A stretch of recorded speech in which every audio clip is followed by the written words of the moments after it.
अस्सलाम वालेकुम दोस्तों, मेरा नाम है अली, मैं हमेशा की तरह मौजूद है दाऊद और आप देख रहे हैं हमारा शो गेस्ट देखना बनता है। दोस्तों आप लोग से बात करने जा रहे हैं, बात करेंगे आज आपके साथ टॉप न्यूज का सेगमेंट आज आप लोग से शेयर करेंगे।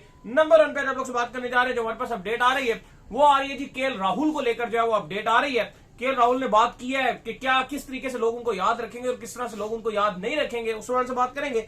बाबर के हवाले से अपडेट आ रही है कि 2023 की जो टीम्स बन रही है उसमें विराट कोहली तो है लेकिन बाबर को कोई शामिल नहीं कर रहा, इसके हवाले से बात करेंगे श्रीलंका के हवाले से जहां पर कोचिंग स्टाफ कैप्टन काफी चीजें जो है वो अनाउंस कर दी गई हैं, वो आपको बताएंगे। बात करेंगे जी इसके बाद वसीम अकरम के हवाले से जो कि अपडेट आ रही है पीएसएल और आईपीएल को लेकर उन्होंने किसको चूज किया है वो आपको बताएंगे। और बात करेंगे इंडिया और साउथ अफ्रीका के हवाले से कुछ अपडेट आ रही है वो भी आप लोग से शेयर करेंगे। तो अगर आप हमारे चैनल पर नए पहली बार आए चैनल को सब्सक्राइब करें, साथ में बेल आइकन ना भूलिएगा। तो बात का खास करते हैं और आज न्यू ईयर भी अली साहब, बिल्कुल न्यू ईयर भी है, तो दुनिया में जो लोग जहां भी न्यू ईयर मना रहे हैं तमाम लोगों को हैप्पी न्यू ईयर। बिल्कुल। और अगर आप देखें तो पाकिस्तान में उस तरीके से अच्छा हुकूमत ने फैसला किया है, क्योंकि जो फलस्तीन में जिस तरह से लोगों पे जुल्म हो रहा है, तो डिसाइड ये किया कि यहां पर तो कोई इस तरह का चीज नहीं होगा, फायरवर्क्स वगैरह नहीं होंगे। लेकिन जहां भी न्यू ईयर मना रहे हैं, आप सब लोगों को हैप्पी न्यू ईयर। और उम्मीद करते हैं कि जो नया साल आगे आने वाला साल वो सबकी और हम सब की जिंदगी में खुशियां लेकर आए। और ध्यान रखिए कि जो आपके आस पड़ोस में जो जरूरतमंद है उन सबका भी साथ निभाइए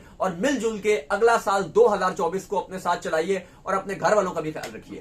खैर जी, तो इसके बाद जो अपडेट आ रही है दाऊद साहब वो यही आ रही है कि केएल राहुल जो है उनका ये मानना है कि अगर हम ये बायलैटरल सीरीज वगैरह जीतते रहेंगे तो हमें कोई याद नहीं रखेगा। अगर हमें याद रहना है को आज से 10-15 साल बाद भी तो फिर हमें वर्ल्ड कप जीतना पड़ेगा। नहीं, बात तो उन्होंने ठीक किया। उन्होंने कहा है कि 10-15 साल बाद हमें कोई याद नहीं रखेगा कि तुमने फलां बायलैटरल सीरीज जीत ली, फलां बायलैटरल सीरीज में तुम्हारे रन आए हैं।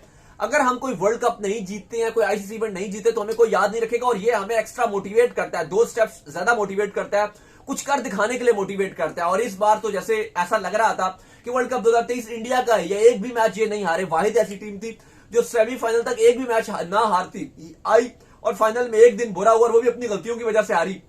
मुझे लगता है कि जबरदस्ती जो पिच जिस तरह की बन रही थी उसी तरह की बनवानी चाहिए थी। टीम मैनेजमेंट और इंक्लूडिंग रोहित शर्मा ने इंटरफेरेंस करके पिच को ऐसा बनाया कि जो रात को होगा पिच बिल्कुल बॉलर्स को फेवरेबल नहीं देगी, क्योंकि अगर बराबर की पिच मिलती जैसे नॉर्मल थी तो इंडिया की बॉलिंग के अंदर दम था कि वो कुछ भी कर सकती थी। लेकिन इन्होंने पिच ऐसी बनवाई कि रात को उसके अंदर बिल्कुल ही ड्यू आ गया तो बिल्कुल ही पिच में कुछ नहीं रहेगा और वो इंडिया को चीज ले डूबी। लेकिन राहुल कहते हैं कि ये चीज हमें एक्स्ट्रा मोटिवेट करती है। इस साल 2024 T20 वर्ल्ड कप का साल है और हमारी पूरी कोशिश होगी कि इस साल एटलीस्ट इस साल T20 वर्ल्ड कप में कुछ करें या फिर अगले साल चैंपियंस ट्रॉफी जो पाकिस्तान के पास है उसमें कुछ करें। लेकिन हमें जरूर कुछ करना पड़ेगा, अदरवाइज हमें कोई याद नहीं रखेगा कि इसने फलां बायलैटरल सीरीज जीती है, फलां जीती है। अगर आप देखो एट दिन सचिन तेंदुलकर भी इतना बड़ा उनका कैरियर रहा था, लेकिन आखिरकार 2011 का जो वर्ल्ड कप उन्होंने अपने नाम किया और परफॉर्मेंस भी अच्छी दिखाई और वो जीते, तो आप देखें कि उसके बाद आप याद रखा जाता है कि हाँ उनके पास भी वर्ल्ड कप है। तो मैं राहुल की बात से एग्री करूंगा। बिल्कुल। खैर जी, इसके बाद जो मेरे पास अपडेट आ रही है जी वो आ रही है बाबर आजम के हवाले से। तो बाबर आजम का जो 2023 का साल है वो कोई इतना खातिर खा अच्छा साल नहीं रहा, जिसकी वजह से अब जो भी जो है बेस्ट 2023 की प्लेइंग 11 बना रहा है उसके अंदर बाबर को शामिल नहीं कर रहा, विराट कोहली को लेकिन जरूर लोग शामिल कर रहे हैं। देखिए बात यह है कि हमेशा कंपैरिजन चलता है, पाकिस्तान में बहुत ज्यादा कंपैरिजन चलता है, इंडिया में भी चल रहा होता है, पाकिस्तान में बहुत ज्यादा चलता है। विराट कोहली बाबर हर टाइम फैंस नोट करके रखते हैं। लेकिन ये साल बाबर आजम का इतना खराब रहा है कि ना सिर्फ कप्तानी गई बल्कि रन भी नहीं आए। पिछले साल भी इवन अगर आप 2022 देखोगे बाबर के बल्ले से ओडीआई में जरूर रन आए, लेकिन जो आईसीसी को इवेंट थे T20 वर्ल्ड कप था या एशिया कप था उसमें रन नहीं आए बाबर आजम के।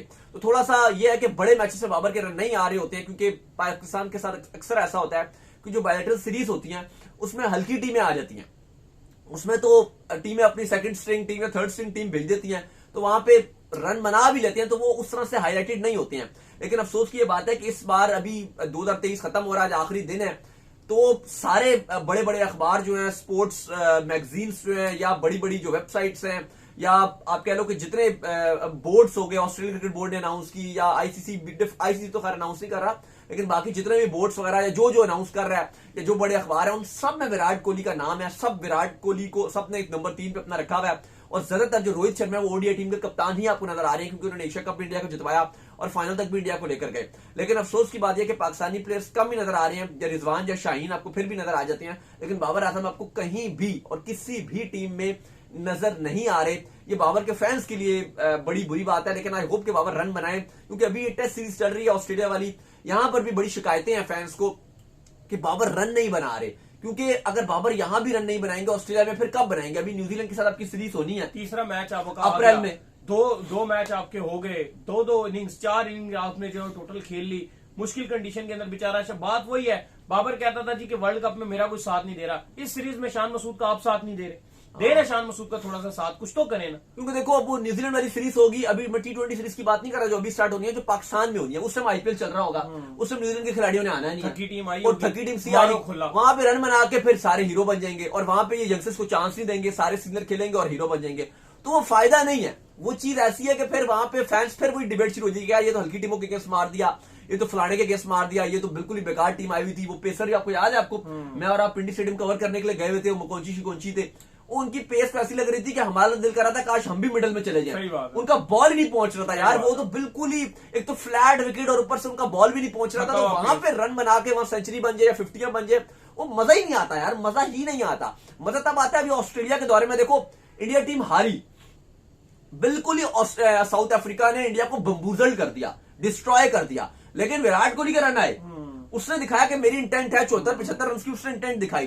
तो बात अगर इंडिविजुअल की बात करें तो बाबर आजम को भी चाहिए कि ठीक है, और अगर बाबर आजम भी उस दिन 74 रन एक इनिंग खेल देते 74-75 की, तो शायद पाकिस्तान मैच जीत जाता, मैच में आ जाते आपको, मैच जीत जाता पाकिस्तान वहां से, अगर बाबर आजम इस तरह की इनिंग खेल देते। क्योंकि अभी देखो 2 टेस्ट मैच गुजर गए, एक भी बाबर आजम ने ऐसी इनिंग नहीं खेली जिसमें हम बोले कि बेहतर इनिंग हो। मैच विनिंग इनिंग की बात नहीं करे, बेहतर इनिंग भी बाबर ने नहीं खेली, और अब देखो वर्ल्ड कप भी ऐसे गुजर गया, अभी भी ऐसे गुजर गया, तो ये बड़ा ही अनफॉर्चुनेट है। बीइंग अ पाकिस्तानी हमारे लिए बड़ी एक अनफॉर्चुनेट चीज है कि बाबर के रन नहीं आएंगे तो फिर पाकिस्तान कैसे करेगा, क्योंकि आप तो हमने उनको अपना बेस्ट बैटर बनाया, और अगर बेस्ट बैटर के ये हाल है कि लगातार ही रन नहीं बना रहे, एक भी मैच विनिंग नॉक नहीं आ रही, इतना टाइम गुजर गया, तो फिर बड़ा ही गलत चीज है ये। खैर जी, इसके बाद हमारे पास अपडेट आ रही है जी, वो अपडेट आ रही है श्रीलंका को लेकर।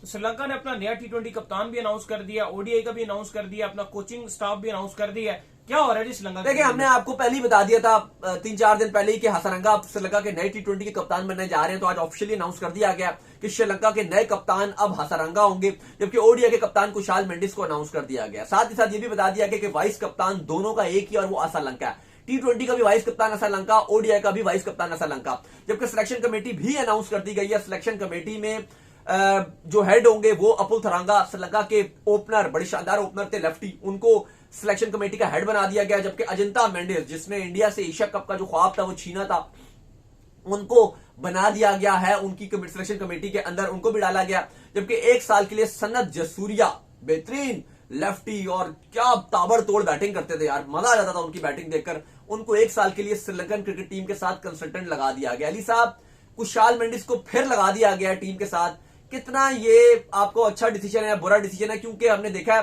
कि जब उनको वर्ल्ड कप में कप्तानी दी गई थी उसके बाद उनकी फॉर्म चली गई थी। नहीं, बिल्कुल आप ठीक कह रहे हैं कि कुशाल मेंडिस को कप्तान लगा देना इंतहाई पुअर डिसीजन है। 2 मैचेस उन्होंने वर्ल्ड कप में खेले थे बिना जो है वो कप्तान बने हुए, क्या उन्होंने छक्के मारे, तो ऐसा लग रहा था कि हाईएस्ट रन स्कोर और सबसे ज्यादा इंपैक्ट डालने वाला और सबसे डेंजरस बैट्समैन पूरे वर्ल्ड कप का यही है। जैसा उसने साउथ अफ्रीका को लपेट के छक्के मारे थे, फिर पाकिस्तान की भी जो उसने हालत कर दी थी, बहुत जबरदस्त खेल रहे, लेकिन उसके बाद जैसी कप्तानी दी अगले 7 के 7 मैचेस में वो अच्छा, शनाका को कप्तानी से हटाया गया। इवन जब हम श्रीलंका में भी जब हम गए थे और जब भी टुक में सफर करते थे एशिया कप में, तो हम जाहिर है हम बातचीत करते रहते थे उनसे, जाहिर है उनकी तामिल लैंग्वेज या थोड़ा सा लैंग्वेज बैरियर आता है, लेकिन कुछ को जो हिंदी भी आता था या कुछ को इंग्लिश आती थी, तो उनके साथ हम जो है वो बात कर लेते थे। काफी लोग यहाँ पे बात कर रहे थे कि यार ठीक है इसने मैथ्यूज को नहीं आने दिया, लेकिन उसके बावजूद जो एक शनाका, ये बात तो सब मानते थे कि शनाका एक सेल्फलेस प्लेयर है। वो अपने आप को, उसने कभी भी ये नहीं किया कि मैं ऊपर के नंबरों पे आके अपने आप को एडजस्ट कर लूं। उसने श्रीलंका वगैरह, समा विक्रामा वगैरह को प्रॉपर चांस दी। उसने ऐसा नहीं किया कि मैं ऊपर के नंबरों पे आके खेलूं, क्योंकि मुझे लगता है कि अगर ऊपर के नंबरों पे आके खेलता तो उसके भी रन आ जाते।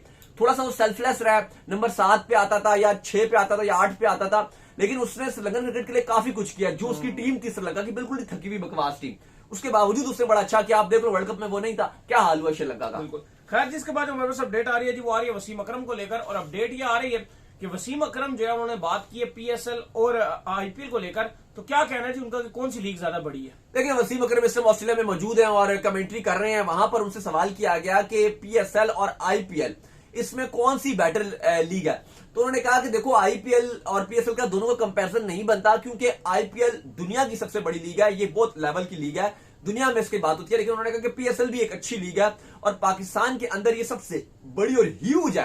पाकिस्तान में बहुत इसको सपोर्ट है, बहुत फैन फॉलोइंग है, और बात उनकी ठीक भी है कि पीएसएल हमारे लिए इन पाकिस्तान सबसे बड़ा ब्रांड है, हमारे लिए आप कह लो करीब है। हाँ, जो आप कंपैरिजन करते हो इसलिए भी नहीं हो सकता क्योंकि हम हमेशा एक ही बात करते हैं कि आप बड़े प्लेयर्स को आने नहीं देते हो, आप पैसे नहीं बढ़ाते हो। हमने बताया था कि जैसे कैरन पोलार्ड है, वो अब कराची किंग्स ने उनको पहली पिक में, पहला जो पीएसएल खिलाड़ी पिक हुआ था वो कैरन पोलार्ड हुआ था, प्लेटिनम कैटेगरी का पहला खिलाड़ी।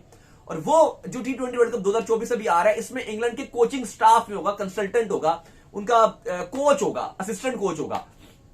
दूसरी तरफ अगर आप जाते हो आगे, जो आईपीएल है मुंबई इंडियंस, उन्होंने भी कैरन पोलार्ड को अपना कोच रखा हुआ है, असिस्टेंट कोच रखा हुआ है, मैला जयवर्धने को वो असिस्ट करते हैं। लेकिन आप ये देखो कि आपने कैरन पोलार्ड को अपना फुल हाईएस्ट जो कैटेगरी है उसमें नंबर 1 पे पिक किया हुआ है। तो ये बात है कि आपको बड़े प्लेयर्स लाने पड़ेंगे और फिर आप बजट नहीं बढ़ा रहे हो। अगर आप पैसे नहीं बढ़ाओगे, थोड़े से, हम ये नहीं कह रहे आईपीएल जितने बढ़ा लो, आईपीएल के तो खिलाड़ी 85 करोड़ में चले गए पीकेआर में, लेकिन आपको भी एटलीस्ट पीकेआर में एक प्लेयर को 8-10 करोड़ तक देना पड़ेगा, सिर्फ एक हर फ्रेंचाइज एक प्लेयर को दे, तो फिर भी आप कुछ गुजारा करोगे। लेकिन देखो, अगर आप जब तक फॉरेन प्लेयर्स इसके अंदर बड़े नहीं आएंगे तो आप ये नहीं कह सकोगे कि यार हमारी लीग वहां पर है, यहां पे अभी तक सिर्फ पीएसएल जो चल रही है वो अपने लोकल प्लेयर्स की ब्रांडिंग की वजह से चल रही है। शाहीन शाह अफरीदी हो गए, शादाब हो गए, इमाद हो गए, आमिर हो गए, हारिस रऊफ हो गए, रिजवान हो गए, फखर जमान हो गए, ये प्लेयर हैं, इनकी वजह से चल रही है। लेकिन अगर आप बाहर के प्लेयर्स देखोगे तो वो बिल्कुल ही बकवास है। बिल्कुल वेली जैसे रिटायर्ड प्लेयर आपने डाले हैं, वो बिल्कुल ही मजा नहीं आ रहा। खैर जी, इसके बाद जो अपडेट आ रही है जी वो आ रही है इंडिया और साउथ अफ्रीका को लेकर अपडेट आ रही है।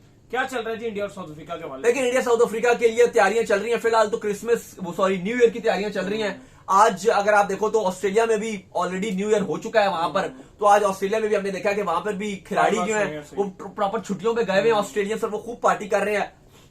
दूसरी तरफ अगर आप इंडिया के कैंप में झांकते हो या साउथ अफ्रीकन कैंप में, तो साउथ अफ्रीकन प्लेयर्स भी टोटल न्यू ईयर की पार्टीज पे लगे हुए हैं और वो भी आज फुल न्यू ईयर मना रहे हैं जोशो खरोश के साथ। और इंडियन टीम जो है वो भी न्यू ईयर की ही तैयारियों में लगी हुई है और वो भी रिलैक्स कर रही है। साउथ अफ्रीका में कुछ खिलाड़ी ऑप्शनल प्रैक्टिस में गए थे, लेकिन बाकी जो है वो इस टाइम न्यू ईयर ही मना रहे हैं। साउथ अफ्रीका और ऑस्ट्रेलिया, वहां पर टोटली जो रिपोर्ट आ रही है वो ये आ रही है कि न्यू ईयर के ऊपर सबका ध्यान है। और हमारा भी आज आप लोगों के साथ जो है वो आखिरी शो है। अब इंशाल्लाह अल्लाह ताला ने सेहत और जिंदगी दी तो आपके साथ 2024 में नेक्स्ट शो करेंगे अली साहब। तो उम्मीद करते हैं आज हमारे शो आपको आएगा। वीडियो को लाइक कीजिए, हमारे चैनल को सब्सक्राइब कीजिए, साथ के बेल आइकन को बजाइए, रिकॉर्ड काम कर लीजिए, हमारे फेसबुक पेज को फॉलो कर लीजिए, लिंक डिस्क्रिप्शन में। बाय बाय, ख्याल रखिएगा, अल्लाह हाफिज़।